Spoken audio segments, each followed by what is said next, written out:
Pernah gak sih kamu merasa tiap hari bangun pagi, berangkat kerja, pulang capek, terus tidur.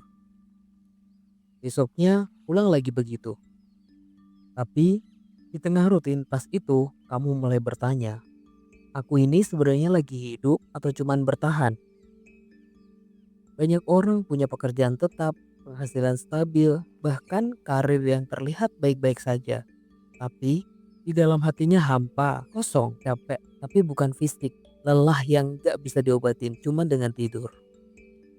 Fenomena ini disebut burnout dan ini bukan sekedar lelah biasa. Ini kondisi saat mental, fisik, dan emosi kamu udah kehabisan tenaga karena tekanan pekerjaan yang gak kunjung usai.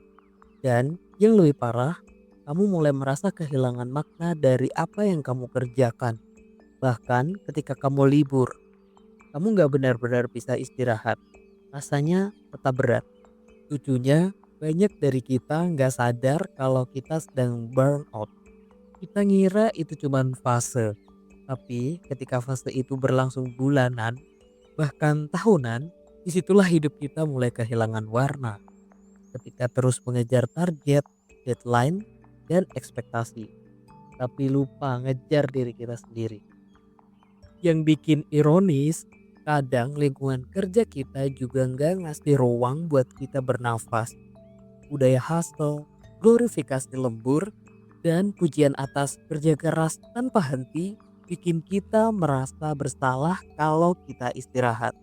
Padahal istirahat itu bukan kemalasan, itu kebutuhan manusiawi.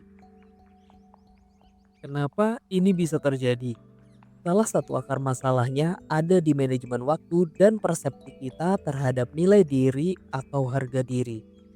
Kita sering mengukur harga diri dari seberapa sibuk kita, seberapa banyak yang kita bisa capai, atau seberapa cepat kita naik jabatan. Tapi kita lupa, hidup gak diukur dari jumlah pekerjaan yang diselesaikan, tapi dari seberapa kita hadir untuk diri sendiri dan orang yang kita sayang. Banyak yang berpikir, kalau aku produktif berarti aku berharga. Padahal nilai kita sebagai manusia gak pernah ditentukan dari seberapa banyak email atau pencapaian yang kita dapatkan. Kita tetap berharga bahkan ketika kita memilih untuk berhenti sejenak. Solusi pertama adalah sadar. Sadar bahwa kita butuh batas. Bikin batas waktu kerja yang jelas dan konsisten menjaga jam istirahat. Kalau kamu pulang kerja tapi masih buka laptop buat balas chat kantor, itu bukan efisiensi. Itu pelan-pelan membunuh kualitas hidup kamu. Yang kedua, mulai evaluasi ulang hubunganmu dengan pekerjaan. Apa kamu kerja buat hidup atau hidup cuma buat kerja? Tulis ulang tujuan. Kenapa kamu mulai bekerja dulu? Apakah untuk keluarga, untuk impianmu, atau hanya untuk bertahan? Dengan tahu kenapa kamu bisa menemui ulang makna dari apa yang kamu kerjakan. Dan yang paling penting, kasih waktu untuk dirimu.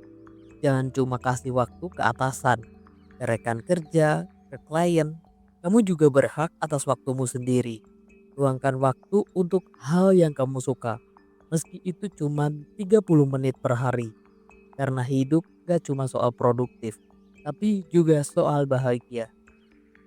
Jadi, kalau kamu merasa kerja tapi nggak hidup, kamu nggak sendirian. Tapi jangan biarkan perasaan itu jadi rutinitas. Hidup terlalu berharga buat dihabiskan hanya untuk mengejar yang penting di kantor.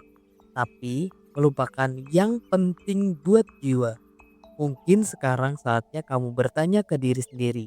Apa yang sedang aku kerjakan? Apa yang sedang aku kejar? Dan apa yang sedang aku korbankan?